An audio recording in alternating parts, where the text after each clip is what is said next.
एक लड़की बाकायदा पंचायत में कहती है कि इस लड़के के साथ मैं 1 साल से रह रही हूं, 2 साल से मेरा इसके साथ ताल्लुक है, अब ये शादी नहीं कर रहा है मेरे साथ, लिहाजा शादी करवाइए।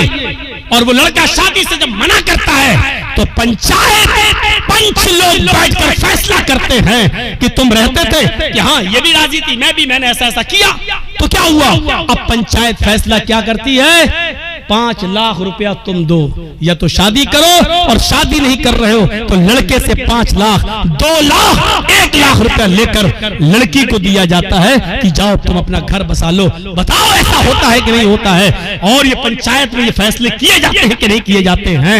ऐसा भी होता है, लड़का किसी लड़की को लेके भाग गया, समाज सोसाइटी में बुराई हुई, बुलाया गया, लड़का लड़की को लेके आ गया, पंचायत बैठती है और पंचायत में ये लड़की का बाप रोता है, अब मेरी लड़की कहीं मुंह दिखाने के लायक नहीं रही। पंचायत बैठती है और पंच फैसला करते हैं तुम इस लड़की से शादी करोगे? साहब शादी नहीं करेंगे, मेरे घर वाले तैयार नहीं, लाइए 2 लाख रुपया दो, और लड़की को दे दिया जाता है। मैं पूछना चाहता हूं कि लड़की अपनी मर्जी से जब भागी है, लड़का भी अपनी मर्जी से भागा है, पंचायत बैठी है, सजा लड़के को ही क्यों मिल रही है? उससे 2 लाख रुपया लेकर फिर उसी लड़की को क्यों दिया जा रहा है? जब गलती दोनों की थी तो सजा दोनों को क्यों नहीं मिल रही है? एक तरफा सजा का क्या तमाशा है ये मुझे बताइए। ये आपकी सजा क्या शरई सजा है? क्या कुरान और हदीस के मुताबिक सजा है? जबकि कुरान ये कहता है कि जिना के मामले में लड़की ज्यादा गलत होती है, लड़का कम।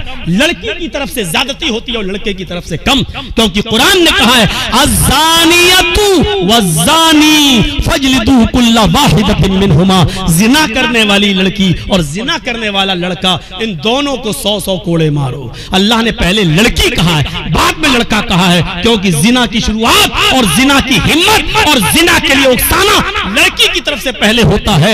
लड़का ठीक है भगा रहा था, लेकिन लड़की अगर भागने का इशारा न करती तो कभी जिंदगी के अंदर लड़का उस लड़की को भगा नहीं सकता था। मेरे भाइयों, फिर लड़की को सजा न दी जाए और पैसा लेकर जुर्माना लड़की को दे दिया जाए। शर्म आनी चाहिए ऐसे पंचों को, और शर्म आनी चाहिए ऐसी पंचायत को जो बिल्कुल दोगला, नालायक और अखलाक से गिरा हुआ फैसला करते हैं। तुम्हें कयामत के दिन अल्लाह के यहाँ इसका जवाब देना होगा।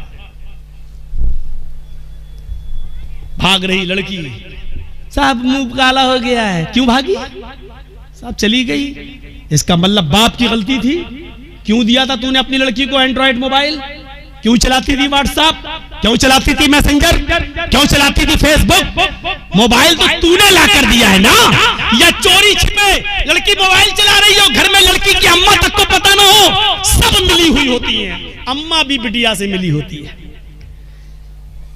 इस मौके पर वो सीरियल याद आता है, बेटी भी कभी माँ भी कभी बेटी थी। हम सास भी कभी बहू नहीं कहेंगे। आज बेटी जो कर रही है, माँ जानती है कि बेटी क्या कर रही है, क्यों? माँ भी कभी किसी की बेटी थी।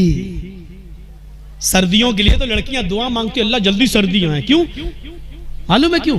क्योंकि गर्मियों में मोबाइल नहीं चला पाती हैं, सर्दियों में कंबल डाला,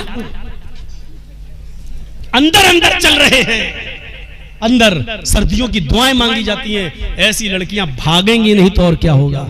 अभी तुम सोच रहे हो कि मौलाना क्या कर रहे हैं? अभी कुछ दिन देखिए, अभी अगर अब फिर ये बदलती है 2024 में अगर यही रवैया रहा तो अभी आप देखिए, अभी तो मुस्लिम लड़कियों का मुस्लिमों के साथ मामला है, अभी आप देखिएगा। अभी तो सिर्फ एक आदमी बदला है, उधर जाकर धर्म चेंज किया है। अभी तो आप और हमारी बेटियां जाएंगी और धर्म चेंज करेंगी, दूल्हा बदलेंगी। कोर्टों में एप्लीकेशनें पड़ी हुई हैं कि मैं फलां लड़के से शादी करना चाहती हूं, मुझे डर है कि मेरा बाप रोड़ा अटकाएगा, मेरा बाप रोड़ा अटकाएगा। 3 लाख मुस्लिम लड़कियों की एप्लीकेशनें आज कोर्ट के अंदर पेंडिंग में हैं कि मेरे लिए शादी का सरकारी बंदोबस्त किया जाए। 3 लाख मुस्लिम लड़कियां गैर मुस्लिमों के साथ निकाह करने के लिए तैयार हैं। सुनना पड़ेगा तुम्हें ये सब कुछ, तुम्हें क्या तुम्हारे बाप को भी सुनना पड़ेगा। दे दो मोबाइल हाथ में। कॉलेज और यूनिवर्सिटियों का मामला यह है कि मुस्लिम लड़कियों के लिए स्कीमें निकाली जाएंगी। इतनी लड़कियां मुसलमान, और क्या कहा जाएगा, मुस्लिम लड़कियां पढ़ने में बहुत पीछे हैं, लिहाजा मुस्लिम लड़कियों के लिए फला कॉलेज में इतनी सीटें खाली हैं, फला डिपार्टमेंट में इतनी सीटें खाली हैं, लड़कों को नौकरी नहीं दी जाएगी, लड़कों को MBBS में जगह नहीं मिलेगी, लड़कों के लिए वैकेंसी नहीं निकलेगी, लड़कियों के लिए निकलेगी। और वहां प्लानिंग है, प्लानिंग। और प्लानिंग कहां से हो रही है मैं नाम नहीं लूंगा, क्योंकि इन यूट्यूबर वालों ने हमें नाम लेने के लायक नहीं छोड़ा है, नहीं छोड़ा है। इन कमीनों ने मुझे कहीं का नहीं छोड़ा है। मना करने के बावजूद आज फिर दिया है, आज फिर दिया है इन्होंने। आज तो हद ही कर दी। आज तो वो खतने के लिए वो हिस्सा भी बना के डाल दिया है। कयामत के दिन में तुम्हारा गरीबान पकड़ूंगा, अल्लाह की कसम मैं इस स्टेज से कह रहा हूं कि मैं तुम्हें माफ नहीं करूंगा। जिसने भी ये हरकत की है मैं माफ नहीं करूंगा तुम्हें, क्योंकि मेरे मना करने के बावजूद भी तुमने ये हरकत की है, मैं माफ नहीं करूंगा। और कर लो 15 दिन और 20 दिन, उसके बाद तुम्हारा पत्ता बिल्कुल साफ। क्योंकि हमने अब शर्त लगाना शुरू कर दी कि जहां चैनल वाले आएंगे वहां मैं नहीं आऊंगा। साफ तौर पर शर्त लगा दी। और 13 फरवरी को प्रोग्राम है मेरा, इसी जगह है ना भाटोल में। मैं उसके लिए आज ही कह के जा रहा हूं, अगर एक भी यूट्यूबर वाला आया तो मेरे बात फिर सुन लीजिए, मैं एक भी नहीं आऊं, मैं नहीं आऊंगा। मैं आज ही मना कर दे रहा हूं कि एक भी चैनल नहीं आना चाहिए, एक भी चैनल। इसकी शुरुआत मैं इस जलसे से कर रहा हूं। तुम यहां मस्त हो, यूपी में मेरे ऊपर पाबंदी लग गई है। तुम्हारी हरकतों की वजह से मैं तकरीर नहीं कर सकता हूं। मेरे घर नोटिस पहुंच गया है। ये तुम्हारे हरकत से नहीं, तुम्हारे हरामी पने से मैं गाली दे रहा हूं तुम्हें, तुम्हारे हरामी पने से। इससे बड़ी गाली दे रहा हूं तुम्हारे सुअर पने से। मैं इस लायक हो गया हूं। 13 फरवरी को सुन लें आप लोग सब, मैं यहां से कह के जा रहा हूं कि एक भी नहीं आना चाहिए। और मैं पहले ही पता लगा लूंगा जहां भी रहूंगा कि वीडियो बन रही कि नहीं। अगर जहां भी मैं रहूंगा किसी भी होटल में सुन लूंगा ये आए हैं, मैं वहीं से अपना बोरिया बिस्तर बांध के चला जाऊंगा, मैं नहीं आऊंगा।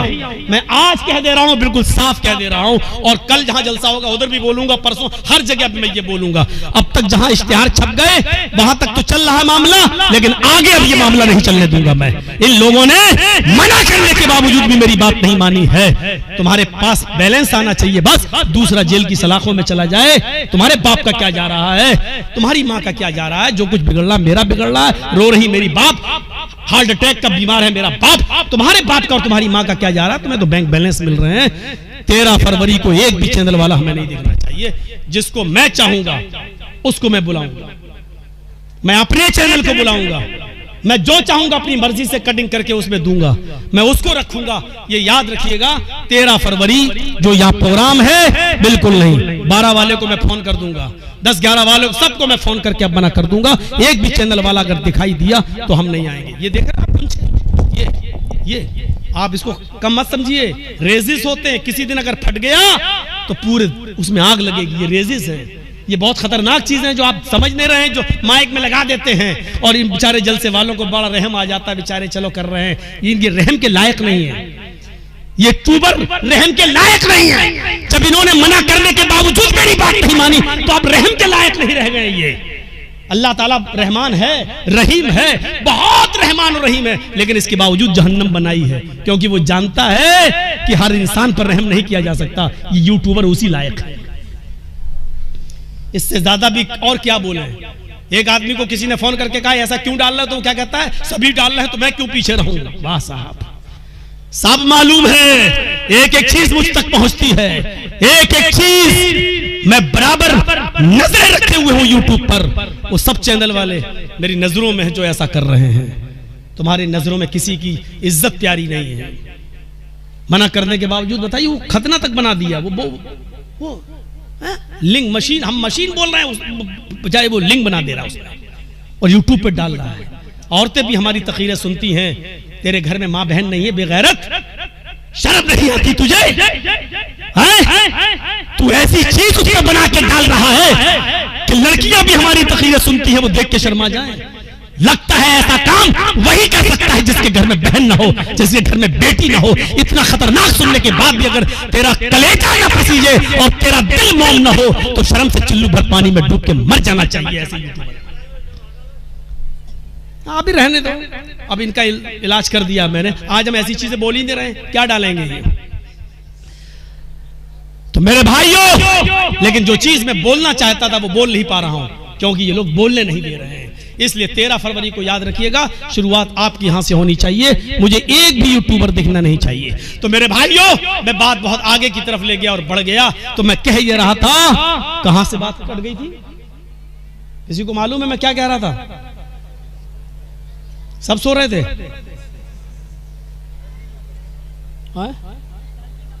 क्या लड़की का मैटर? तू तो छोटा, तुझे कैसे मालूम लड़की का मैटर? देखो इतना सा रखा था लड़की का मैटर। क्या कह रहा था? अरे छोड़िए, धर्म परिवर्तन। तो मेरे भाइयों, सबसे सख्त अजाब उस आदमी को होगा, इन्ना शद्दन्नास अज़ाबन यौमल क़यामति अल मुसव्विरून, तस्वीर बनाने वालों को। तो मैं भाइयों, यहां से आप बात को रखिए, अल्लाह का शुक्र अदा कीजिए कि आप इस्लाम से जुड़े हुए हैं, और इस चीज की कदर कीजिए, और याद रखिए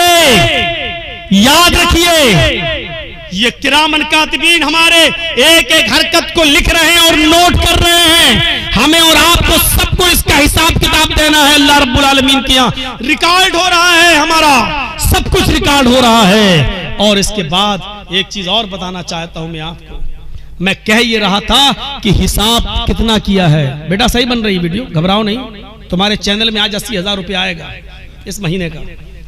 इसको अभी पूछो मैं क्या कह रहा था तो नहीं मालूम है इसको, लेकिन ये देखने आया कि सही बन रही कि नहीं वीडियो। इतना डांटने के बाद भी हरामी पना देखिए आप, और सुअर पना देखिए, ये हाल है इनका।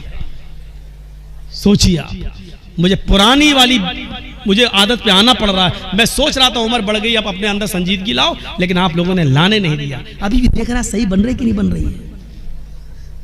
शर्म आनी चाहिए, शर्म। तो मेरे भाइयों, मैं कह यही रहा था कि हमें और आपको एक एहसास पैदा होना चाहिए। 4 लाख मदरसे, यहां से मेरी बात कट हुई थी। परसेंट कितना? 2%। उलमा 50 लाख, मुसलमान 30 करोड़। हैसियत क्या? परसेंटेज कितने नमाजी? 2। 98% क्या कर रहे हैं? सोचिए, 98% क्या कर रहे हैं? गुस्सा जिंदों को आता है, मुर्दों को नहीं। आपको गुस्सा आना चाहिए। मैं नहीं कहता हूं गुस्सा नहीं आए, मुझे गुस्सा आ रहा है ना, गुस्से को पालो, गुस्से को परवान चढ़ाओ। गुस्सा जिंदों को आता है, मुर्दों को नहीं। लेकिन ये गुस्सा आपको इसके ऊपर नहीं आना चाहिए जिसने धर्म परिवर्तन कर लिया। गुस्सा आपको इसके ऊपर नहीं आना चाहिए कि ऐसा हो रहा है वैसा हो रहा है, नहीं। गुस्सा इस बात पे आना चाहिए कि आपकी बीवी ने सुबह फजर की नमाज पढ़ी या नहीं पढ़ी है। नहीं पढ़ी है तो गुस्सा आना चाहिए। आपका बेटा 10 साल से बड़ा है, नमाज पढ़ने नहीं गया, बिस्तर पे सो रहा है, आपको गुस्सा आना चाहिए। नमाज क्यों नहीं पढ़ी? आपको गुस्सा आना चाहिए, इस बात पर गुस्सा आना चाहिए आपको। आपका बेटा शराब पीकर घर में आया, आपको गुस्सा आना चाहिए। ऐसा क्यों किया? आप गुस्से को पालिए, परवान चढ़ाइए, और बच्चों को पढ़ाइए और लिखाइए, क्योंकि पढ़ाने और लिखाने के साथ ही आप एक अच्छा इंसान बना सकते हो अपने बच्चों को। तो मेरे भाइयों, गुस्सा जिंदों को आता है, मुर्दों को नहीं। आप गुस्सा, लेकिन गुस्सा जहां आना चाहिए वहां आपको आना चाहिए, हर जगह गुस्सा नहीं। मुझे जायज बात पे गुस्सा आया, यहां गुस्सा आना चाहिए। आपको भी जायज बातों पे गुस्सा आना चाहिए। अल्लाह के रसूल को भी गुस्सा आता था, और गुस्से का तो हाल ये था कि अल्लाह के नबी के जब गुस्सा आता था तो हत्ता मर्रत आईना, आपकी दोनों आंखें सुर्ख हो जाया करती थी। सहाबा कहते हैं अल्लाह के रसूल को जब गुस्सा आता था तो ऐसा लगता था जैसे अनार का जूस किसी ने मोहम्मद रसूलुल्लाह की आंखों में डाल दिया है, इतनी लाल हो जाती थी आंखें। हजरत उमर ने हिसाब दिया, आप भी हिसाब देना सीखिए। और याद रखिए, कुरान की आयत है, वमन अअरज़ा अन ज़िक्री फ़इन्न लहू मईशतन ज़न्का। आज हम दौड़ रहे हैं 2 रोटी मिल जाए, और 2 रोटी के लिए हम क्या क्या कर रहे हैं। सोचिए, समंदर में एक विहील मछली है, विहील मछली समंदर में 40 टन गोश्त खाती है। एक दिन में 40 टन मछलियों को, 40 टन। आप सोचते जाइए, 40 किलो का एक मन होता है। हैं, और 100 किलो का 1 कुंटल होता है, 10 कुंटल का 1 टन होता है, 40 टन गोश्त खाती है। मेरा रब उस मछली को भी भूखा नहीं सोने देता है जो एक दिन में 40 टन गोश्त खाती है। आए 2 रोटी खाने वाले, आए 2 मुट्ठी चावल खाने वाले, तू इतना परेशान क्यों है? तू इस 2 रोटी को कमाने के लिए किसी को धोखा दे रहा है, किसी के साथ गद्दारी कर रहा है, अपनी दुकान खोले बैठा है, मोबाइल का मैकेनिक है, किसी ने मोबाइल संभालने के लिए तुझे दिया, तुझे मालूम है कि 100 रुपए की लागत में ये मोबाइल संभल जाएगा, लेकिन तूने उससे 1000 मांग लिए। इसकी आईसी बिगड़ गई, इसकी ये बिगड़ गई, उसकी वो बिगड़ गई, ये चेंज करना पड़ेगा, वो चेंज करना पड़ेगा। हिसाब किताब जोड़ के आपने 1000 बता दिया और मामला 800 पे डन हो गया। ठीक है, हम 800 दे देंगे, 700 दे देंगे। आपने सोचा कि 100 की लागत है, 700 दे रहा है, 600 तो बच रहा है। आपने 100 की जगह 1000 बताया, 100 की जगह 150 बताना आपका जायज था, 100 की जगह 200 बता देते आपके लिए जायज था, लेकिन 100 की जगह 1000 बताकर 700 पे अपने मामले को डन करना, यह है कुरान की उस आयत के मुताबिक कि या अय्युहल्लज़ीना आमनू ला ताकुलू अमवालकुम बैनकुम बिल बातिल, ईमानो वालो तुम आपस में एक दूसरे का माल नाजायज तरीके से मत खाओ। ये मुसलमान का ही माल नाजायज तरीके से खा रहा है, ये उसको गसब कर रहा है। मेरे भाइयों, 100 रुपए का मोबाइल 150 आप ले लो, 200 ले लो, आपने 700 रुपए जो लिए हैं ये आपके लिए हराम है। अल्लाह की कसम, अब आप जो खाना खाकर मस्जिद में जाओगे नमाज पढ़ने के लिए, आपकी नमाज कबूल नहीं होगी।